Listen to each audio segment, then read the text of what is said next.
अस्सलाम वालेकुम everyone, welcome back to my channel. आज का जो टॉपिक है हमारा वो है poets of early Victorian period. So some of the important poets during the early Victorian period were Alfred Tennyson and Robert Browning, while Matthew Arnold occupying a somewhat lower position. मतलब early Victorian period में जो poets बहुत मशहूर थे, जिन्होंने काफ़ी नाम कमाया, वो थे Alfred Tennyson and Robert browning. जबकि मैथ्यू आर्नल्ड उनसे थोड़ा लोअर लेवल पे रैंक करते थे। ठीक है जी। And Tennyson recognised affinity with Byron and Keats. ठीक है। While Browning with Shelley. ठीक है जी। अच्छा जी, आज जो डिटेल जिस पोइट के बारे में हम डिटेल से बात करेंगे वो है Alfred Tennyson, who lived from 1809 to 1892. So he is the most representative poet of the Victorian age. And why is it so? ऐसा क्यों कहा जाता है वो आगे आपको नेक्स्ट पॉइंट्स में समझ आएगा। ठीक है जी। So the Alfred Tennyson's poetry is the record of the intellectual and spiritual life of the time. उस एल्फ्रेड टेनिसन की जो पोइट्री है वो किस चीज़ का रिकॉर्ड है? वो इंटेलेक्चुअल एंड स्पिरिचुअल लाइफ की का रिकॉर्ड है। किस वक्त की? उसके अपने टाइम की। ठीक है जी। And Tennyson was a careful student of science and technology. Who was a careful student of science and philosophy? Tennyson was a careful student of science and philosophy, and he was very deeply impressed by new discoveries and speculations. ठीक है जी। अच्छा जी। So poetry is so much representative of his age that chronological study of it can help us to write its history. ठीक है जी। किस तरह ये बात हम समझ लेंगे कि किस तरह जो उसकी पोइट्री है उसकी रिप्रेजेंटेटिव है उसकी एज की, कि हम जब उसकी स्टडी करते हैं तो उससे हमें हिस्ट्री का पता चलता है कि उसका जो टाइम था वो किस तरह से था। ठीक है जी।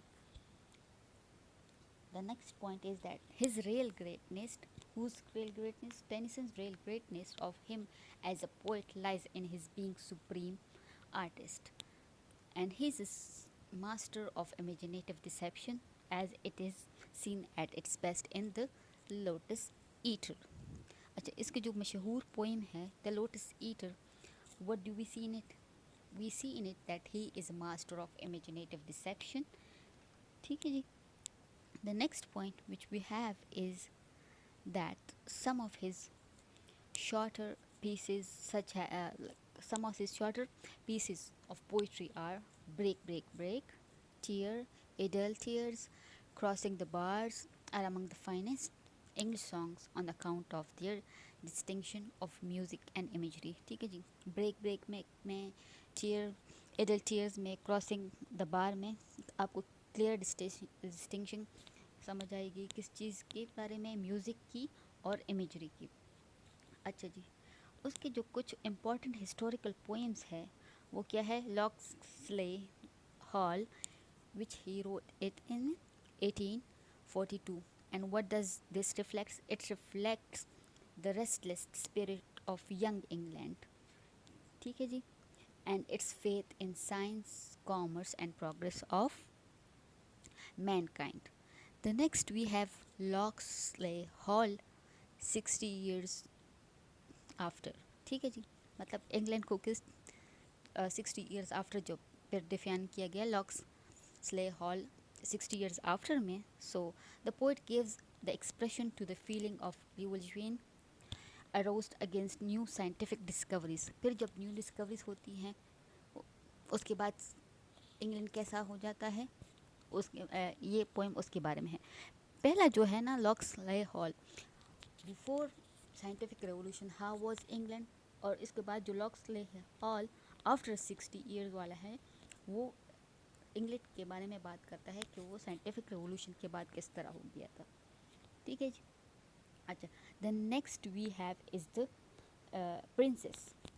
अच्छा, और प्रिंसेस के बारे में टेनिसन क्या बात करता है? In the princess Tennyson dealt with an important problem, and what was that? That of the higher education of women and their place in fast changing conditions of the modern society. ठीक है जी, women के बारे में, उनके higher education के बारे में, उनकी प्रॉब्लम्स के बारे में, ठीक है, जो करंटली फास्ट चेंजिंग कंडीशंस है मॉडर्न सोसाइटी में, उसमें वुमेन की एजुकेशन की क्या अहमियत है और उनकी क्या प्रॉब्लम्स हैं. ठीक है जी, तो टेनिसन ने प्रिंसेस में इसकी बात की है. Then we have Maud, in which he gave the expression to the patriotic passion aroused on the account of Crimean War. And what is Crimean War? If you want me to let you know, I'll make a video about it. Okay, please do let me know कि आप जानना चाहते हैं कि ये किस चीज़ के बारे में है. Okay ji, the next thing that we have is that during his lifetime Tennyson was considered as the greatest poet of his age. ठीक है जी, टेनिसन के लाइफ टाइम में तो उसको एक ग्रेटेस्ट पोएट मान लिया गया था. But what happened after his death? After his death a reaction against started, ठीक, अगेंस्ट हिम. ठीक है जी, a reaction started against him and he was given much lower rank among English poets. But with the passage of time, his poetry regained its lost position, and at present his place as one of the greatest poets of English is secure mainly on account of artistic perfection of his words. अच्छा जी, तो इस sentence में क्या बात की गई है? इस सेंटेंस में ये बात की गई है कि जो टेनिसन था उसको तो लाइफ टाइम में बहुत ही ज़्यादा ग्रेटेस्ट पोएट तस्वूर किया गया और माना भी गया, लेकिन उसके डेथ के बाद एक रिएक्शन उसके अगेंस्ट स्टार्ट होगी और उसको इंग्लिश पोएट्स के लोअर रैंक में रखा गया. लेकिन वक्त के साथ साथ उसकी पोइट्री ने दोबारा से वो मकाम हासिल किया जो पहले उसका था.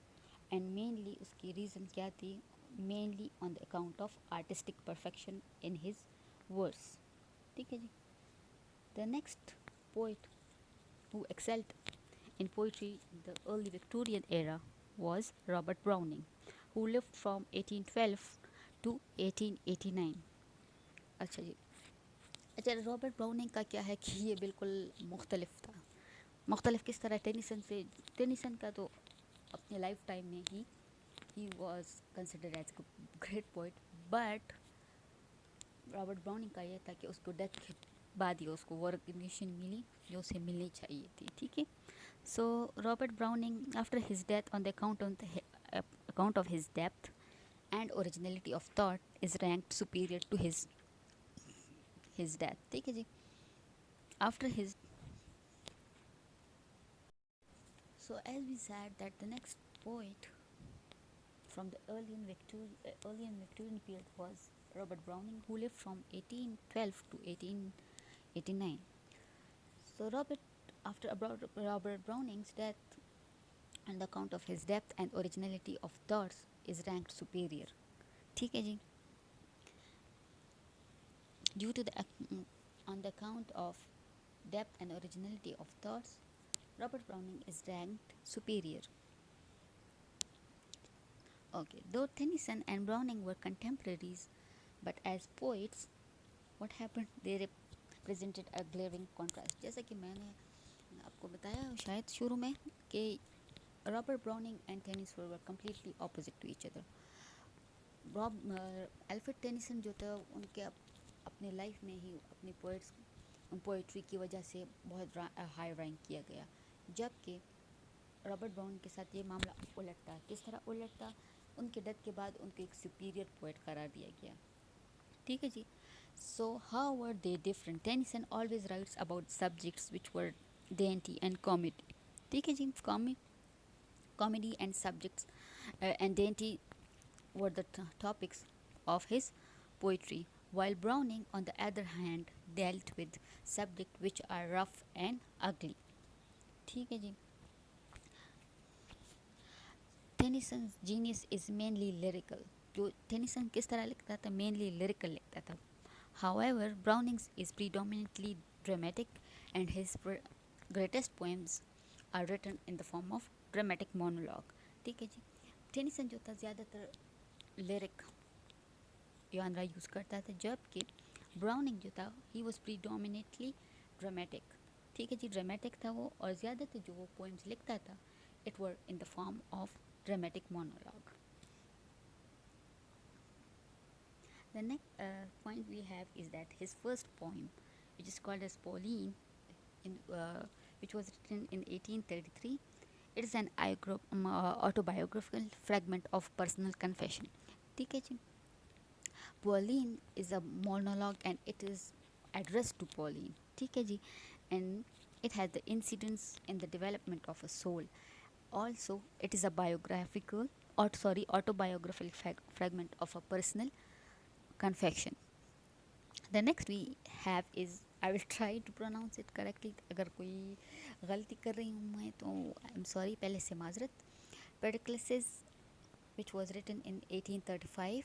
ठीक है जी, it is in the form of a drama with 4 characters. ठीक है जी.